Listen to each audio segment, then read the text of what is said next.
안녕하세요. 피지컬 아티스트 로니 작가입니다. 아트테크 방송은 아트와 테크놀로지 융합에 도전하는 많은 분들과 함께하는 그런 방송입니다. 아티스트, IT 전문가, 그리고 전문 분야에 노력하는 많은 분들과 함께 만들어가고 있습니다. 도전과 실패, 그리고 성공에 더 가까워질 수 있는 방법과 삶의 이야기를 들어보면서 많은 영감을 받으셨으면 합니다. 오늘 민선아 기획자님을 모셨습니다. 안녕하세요. 안녕하세요. 민선아 기획자님은 인간개발연구원에서 기획자 및 휴먼 마케터로 일을 하고 계십니다. 본인 소개 좀 부탁드릴게요. 네, 말씀하신 것처럼 인간개발연구원에서 근무하고 있고 기획도 하고 있으면서 자칭 휴먼 마케터라는 제가 일을 하고 있는데요. 우선은 하는 일을 잠깐 설명드릴까요? 네, 사실 저희는 이제 교육이 주 업무예요. 그래서 이제 교육 컨텐츠를 기획하고 컨텐츠를 판매하는 일이 이제 주력인데요. 이 기획을 하는데 우선 기획을 할 때 교육 기획은 사람들이 많이 오셨으면 좋고 만나고 싶은 사람들을 만나게 하고 싶어서 주로 어떤 사람들을 만나고 싶어 할까, 어떤 이야기를 듣고 싶어 할까, 이걸 찾는 게 주로 가장 큰 일이고요. 그분들을 찾아서 많은 분들이 그분을 만나게 해드리는 일을 주로 하고 있습니다. 만남의 장소가 되겠네요. 네. 교육을 통해서. 네, 그래서 휴먼 마케터라는 말을 쓰는 이유는 이런 분들의 컨텐츠나 경험이나 가치들을 잘 알려드리고 싶었고 또 하나의 제가 하는 일은 휴먼 커넥터라고 해서 그분들에게 만남의 자리, 이 브릿지 역할을 하는 게 저의 주 업무입니다. 아주 흥미로운 일을 하고 계십니다. 처음 이 일을 어떻게 할 수 있었는지 좀 상세하게 좀 설명 좀 부탁드릴게요. 사실은 전공이 화학이었어요. 이공계 분야에서 좀 이공계 분야의 교육 업무를 했는데 좀 딱딱하고 분야가 예를 들면 제가 제어 계측, 화학, 신뢰성 공학 이런 분야의 교육 일을 했었는데요.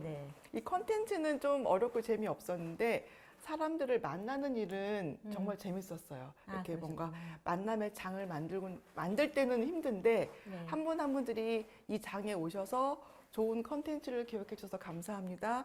좋은 만남의 자리를 갖게 해주셔서 감사합니다. 그게 몇 개월간, 며칠간 고생했던 게 다시 또 그 일을 반복하게 하는 일을 했었는데요. 우연히 이제 지인이 인간개발연구원을 소개시켜 주면서 그때가 사실은 이미 32살이기 때문에 좀 나이가 좀 있었는데 연구원에서 교육 업무도 하고 사실은 회장님 비서 업무도 좀 해야 되고 또 그 오시는 분들에 대한 저희가 멤버십 이런 비즈니스가 있었는데 회원들을 이렇게 커뮤니티를 관리하는 일도 모두 다 해야 되는데 처음에는 잘할 수 있을까 이런 고민을 하다가 그래도 이렇게 늘 이공계 쪽에서 교육 일을 하다가 인문사회 계열 쪽에서 일을 하면 재밌겠다 싶어가지고 이직을 하면서 이제 연구원 일을 좀 하게 됐었습니다. 제가 듣기로는 경영학 박사시라고도 들었는데 그렇게 일을 하면서 많이 변하게 된 거군요. 그러시구나. 그러면은 그 인간개발연구원의 기획자는 어떤 일을 하는지에 대해서 좀 상세히 좀 설명을 해주셨잖아요. 그 일의 프로세스와 시스템은 어떻게 만들어지고 있나요? 우선은 이게 이제 저희는 우선은 커뮤니티가 있다 보니까 고정적으로 회비를 내고 오시는 이런 경영자분들의 회원 수가 약 500명 정도가 계세요. 이분들이 예를 들면 돈을 내셨기 때문에 저희는 서비스를 해드려야 돼요. 어떻게 서비스를 해드리면 이분들이 그 비용이 아깝지 않을까를 처음 시작으로 해서 그러면은 이 기업인들이 관심 있어 하는 분들을 만나게 해드리는 게 첫 번째 일이다 보니까 신문을 좀 주로 보거나 신간 도서를 많이 보거나 또 아니면 사회적 이슈가 되는 것들을 이렇게 좀 주로 많이 봐야 돼요. 그래서 신문, 책, 그다음에 이제 또 사람들을 만나다 보면 꼭 이게 아니더라도 요즘 이런 게 핫해 이런 것들을 알려주시면 그런 것들을 직접 연락도 해드려보고 정말 괜찮은가 이렇게 좀 찾아보게 되고 이렇게 좀 시작을 하고 있습니다. 계속 공부를 해야 되는. 네, 맞아요. 관심을 가져야 되고 사실은 그런 컨텐츠에 대한 관심과 공부뿐만 아니라 네. 만나는 사람이 무엇을 필요로 하고 무엇에 관심이 있고 물론 제가 어떤 큰 힘이 있는 건 아니지만 제가 도울 수 있는 건 뭐가 있을까를 끊임없이 좀 고민하게 됐던 것 같아요. 사람을 공부할 수 있는 네, 맞아요. 아주 좋은 네. 직업인 것 같아요. 말씀 너무 네. 딱 그거예요. 네. 네네. 이렇게 이제 일을 하시다 보면은 좀 힘든 점도 있으실 것 같은데 이 프로그램 기획하면서 힘든 점이 있다면 어떤 게 있나요? 아까 멤버십에 회원분들이 있다고 했지만 네. 사실 저희가 기획을 해서 그분들이 다 오는 게 아니에요.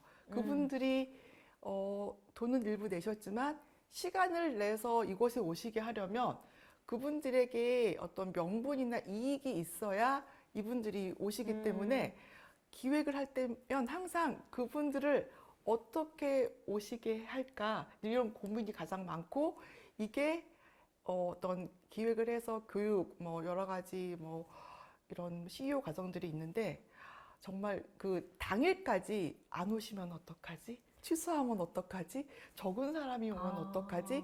돌발 상황이 생기면 어떡하지? 강사님도 오신 분들도 실망을 시켜드리면 안 되는데 혹시 뭔가 또 오셔서 실망하면 어떡하지?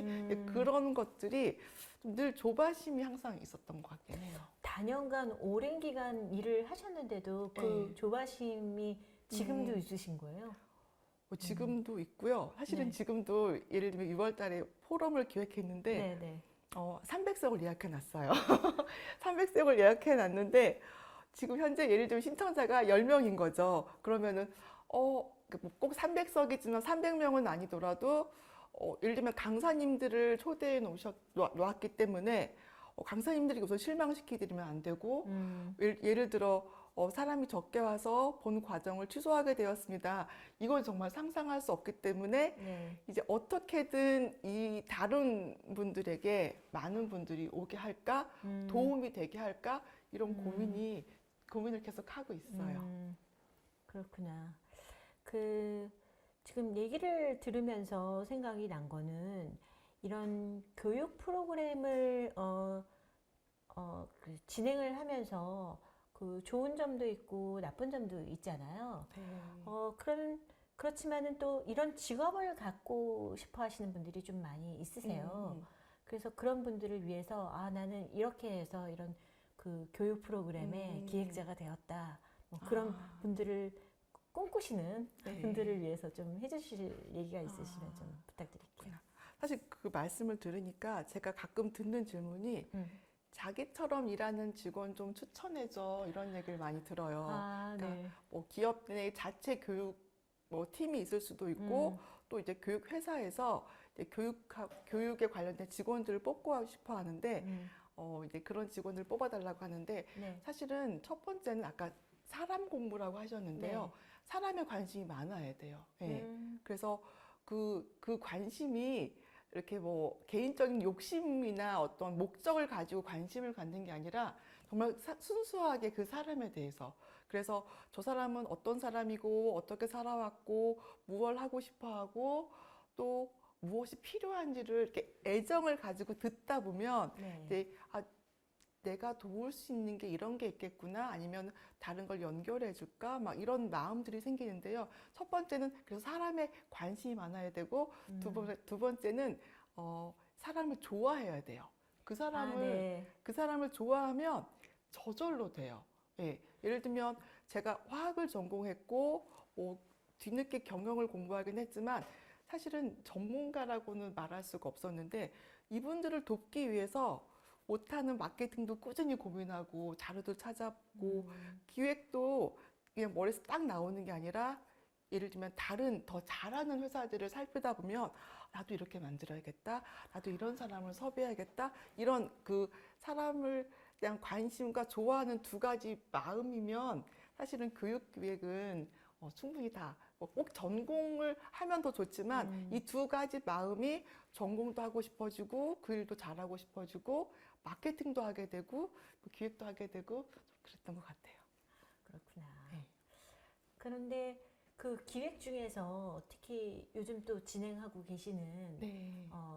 NFT 그 아티스트 뭐 교육 과정이 네. 있잖아요. 네. 그런 예술 교육 과정 같은 경우에는 또 음. 어떤 마음으로 뭐 진행을 하시는지. 네, 사실은 전문가분들이 많고 네. 저는 잘은 모르지만 이 세상의 변화에 호기심이 항상 있었던 것 같아요. 변화에 대한 NFT가 뭘까? 호기심. 누가 이런 거에 관심이 있을까? 저게 우리에게 어떤 도움이 될까? 사실은 호기심에서 좀 공부를 했었고, 근데 호기심으로 이렇게 자료를 조사해 보니까 이게 장점도 있지만 단점도 있고, 뭐 기술적으로 가능성도 많지만 기술적인 약점도 아직은 있고, 네. 그래서 이런 것들을 어떻게 접목해야 될까 좀 고민을 많이 하다가 그래도 이제 이렇게 로니버스를 통해서 네. 알게 됐는데 네. 사실은 또 저도 또 다른 특강도 듣고 공부를 해봤어요. 네. 근데 거기서도 이렇게 두 가지를 말하지만 그때 그 다른 분이 이런 말씀 하더라고요. 작은 시작을 꼭 해봐라. 작은 시작. 네. 네. 시작을 해보고 경험을 하면 지금은 이것도 약간 긍정과 부정의 결과치가 나올 수 있지만 긍정의 경험치는 더 나은 경험을 하게 만들 것이고 실패의 경험치도 더 실패하지 않고 더 나은 경험치를 만들기 때문에 무조건 해봐라. 대신에 이제 이렇게 항상 도구라는 게 전 엄마니까 이렇게 부엌칼을 예를 들면 네. 정말 잘 사용하면 맛있는 요리를 만들고 나쁘게 사용하면 무기가 될 수 있는 것처럼 NFT도 좋은 사람들이 좋은 세상을 만들어가는 쪽으로 컨텐츠나 사용이나 결과물을 만들어가면 긍정적인 역할들이 충분히 있겠다 싶어서 좋은 분들과 함께 잘 만들어 봤으면 좋겠다는 생각이 들었습니다. 말씀하시는 걸 들으니까 저도 작은 시도, 작은 그 이제 노력을 통해서 그 다음에 나 자신을 위해서 그리고 주변 분들을 위해서 공부하고 또 노력을 해야겠다라는 생각이 드네요. 오늘 정말 좋은 말씀 많이 해주셔서 너무 감사한데 이렇게 오늘은 그 인간개발연구원의 민선아 그 기획자님과 함께 예술교육 프로그램에 대해서 얘기를 나누어 보았습니다. 감사합니다. 감사합니다. 여기까지 보시고 도움이 되셨다라면 좋아요, 구독, 알림 설정까지 부탁드립니다. 감사합니다. 감사합니다.